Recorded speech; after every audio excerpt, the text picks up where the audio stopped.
Hello अस्सलाम वालेकुम। TikTok पे मुझे बहुत सी लड़कियां कमेंट करके पूछ रही हैं जी आपने अपने बेटे को फार्मूला मिल्क से फ़्रेश मिल्क पर कैसे लेकर आएँ। तो मैंने उसका 1.5 ईयर के बाद फ़्रेश मिल्क स्टार्ट करवाया था और मैं पहले डेली उसको 1 फीडर देती थी दिन में। फिर मैंने ग्रेजुअली आहिस्ता आहिस्ता उसका 2 फीडर किया, फिर 3-4 दिन बाद 3 फीडर किए, फिर हफ्ते बाद मैंने उसका रेगुलर स्टार्ट कर दिया। वो इसलिए ये सारा प्रोसेस मैंने किया कि वो जब भी फ़्रेश मिल्क लेता था ना तो उल्टियाँ और मोशन उसको स्टार्ट हो जाते थे। ज़ाहिर है जब बच्चा 1 साल से फार्मूला मिल्क पी रहा है तो फिर फ्रेश मिल्क पर फ़ौरन आएगा तो फिर उसको तो प्रॉब्लम ही होगी। हाँ, कुछ बच्चे ऐसे होते हैं जिनको ये प्रॉब्लम नहीं करता, वो फ़ौरन से डाइजेस्ट कर लेते हैं, लेकिन कुछ बच्चे को जो है फ्रेश मिल्क है ना, ये डाइजेस्ट करने में थोड़ा सा प्रॉब्लम होती है। तो उसके लिए आप उसमें थोड़ी सी सौंफ ऐड करें, दालचीनी ऐड करें और छोटी इलायची ऐड करें। दालचीनी जो है वो आपके बच्चे के पेट में गैस नहीं होने देती, जिसकी वजह से हमें थोड़ी बहुत ऐड करनी पड़ती है। और हाँ, स्टार्टिंग में आपने जो मिल्क बनाने का जो तरीका है ना, वो आपने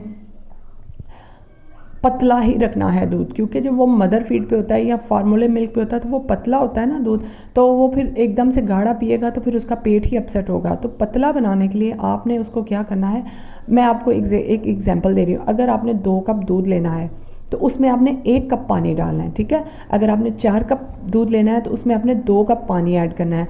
ये सारा तरीका होता है।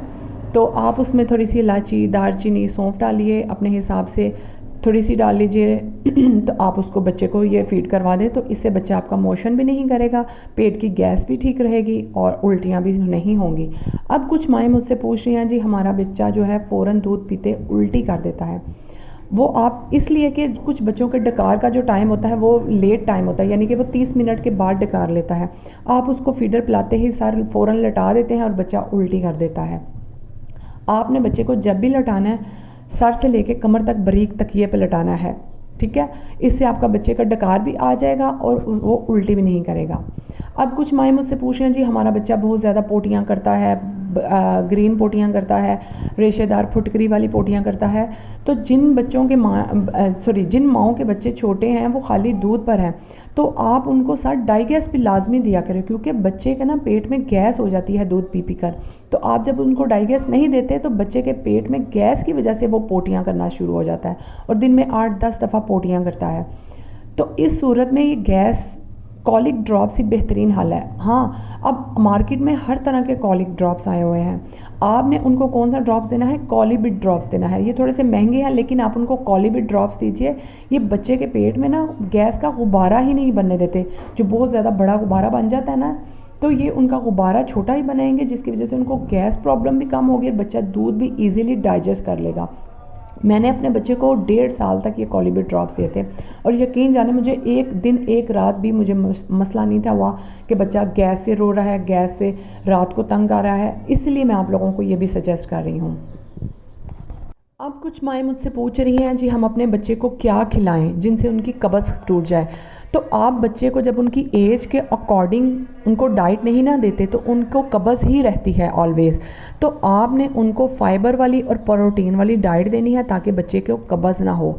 अब आपने बच्चे को 6 माह के बाद प्योरी देना स्टार्ट करनी है। किसी भी सब्ज़ी की बना लें, फ्रूट की बना लें, उसमें 1 चम्मच दूध ऐड करके वो आप उनको प्योरी बना बना के खिलाएं। फिर जब 1 साल का हो जाए, जब चलना स्टार्ट हो जाए, फिर आप उनको खिचड़ी बना कर दें, साबूदाना, दलिया, इन सब में फ्रूट्स, खजूर ये ऐड करके उनकी प्योरी बनाकर खिलाएं। बच्चे को कभी भी चीनी वाली ज़्यादा चीज़ें ना बनाकर खिलाएं क्योंकि उनकी फ़िज़िकल एक्टिविटीज़ कम होती हैं, जिसकी वजह से बच्चे को शुगर का मसला भी हो सकता है, ठीक है। अब ये कुछ माओं ने मुझसे डाइट प्लान पूछा था, ये उनको आंसर है। अब कुछ माओं को फ़ीड करवाते वक्त वहाँ निपल पर कट लग जाते हैं। हम कोई भी क्रीम यूज़ करें ना तो उससे आराम नहीं आता, क्योंकि हमने बच्चे को बार बार फ़ीड करवाना होता है, तो वो क्रीम उनके मुंह में जाती है, तो ये भी डेंजरस है बच्चे के लिए। आपने क्या करना है, सिंपल ग्लिसरीन वहाँ लगाएं। अगर उस दौरान बच्चा फ़ीड भी कर लेता है तो ग्लिसरीन उसके लिए कोई नुकसानदेह नहीं होती। ग्लिसरीन से आपकी स्किन भी सॉफ्ट होती जाएगी और आहिस्ता आहिस्ता ज़ख़म भी ठीक होते जाएंगे। मैंने खुद अपने बच्चे को ग्लिसरीन लगाकर दूध पिलाया था, वो इसलिए कि मेरे इतने ज़्यादा कट्स लग गए थे, ज़ख़म हो गए थे कि मैं 6 महीने तक बहुत शदीद तकलीफ़ में रही थी। तो मुझे सिर्फ ग्लिसरीन से ही आराम आया था। इसलिए मैं आप लोगों को ये भी सजेस्ट कर रही हूँ, आप कोई भी क्रीम यूज़ मत कीजिए। कीनाकोम है, पुलिफेक्स है, ये सब लगा लगा कर मैंने ट्राई किया। वक्ती तौर पर आराम आता है, फिर वैसे ही हो जाता है। ओके जी, अल्लाह हाफ़िज़।